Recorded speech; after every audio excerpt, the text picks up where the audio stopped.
We are now taking a live look here over the legislative building, where when the General Assembly goes back into session, things will look a little bit different. Travis Fain from our NC Capitol team joining us now. Let's recap people a little bit on the balance of power and what we saw transpire last night. Republicans, in order to get the super majority in both the House and Senate, meaning they could do essentially anything that they want, they needed 2 here in the Senate, which they got. They needed 3 in the House. They got 2 in the House. So they're right on the cusp of having that kind of absolute power. But it creates a really interesting dynamic where Republicans only have to coax over 1 Democrat in order to get things done. Right. There are a few ways to do it, right? There's a few ways to apply political pressure. And the Speaker of the House today said they have a governing supermajority. What he means by that is he feels like there are enough Democrats that they can pull to their side on this issue or that issue to get past the governor.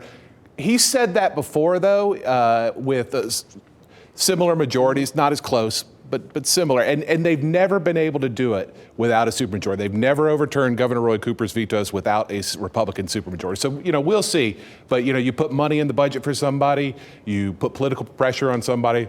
There are a lot of ways to pressure people. And you don't have to speculate on any names here, but are there those moderate Democrats out there who, they would be holding a lot of power suddenly, because everything would hinge on what they do? There's a handful. And we had a race in Cumberland County just this past cycle where the governor primaried a Democrat because he did not feel like that Democrat was loyal enough. So replaced him in the primary process. There are a couple down in the southern part of North Carolina where, they might be able to work with Republicans a little bit more than people in other districts. Also, we don't want to confuse anybody. There are a few of these races that are still in the process of being called. But in your opinion, this is a pretty solid. We think this is going to hold in the House and the Senate. There are 2 races that are 400 votes and change away. One a Republican, one a Democrat. One we heard from Democrat Brian Farkas in the Greenville area today said he's not conceding yet. Wants to make sure all the votes got counted. But it's a margin of 460 votes. Sure. Be surprising to see that made up. All right, Travis, thank you. It's going to be interesting, Deb.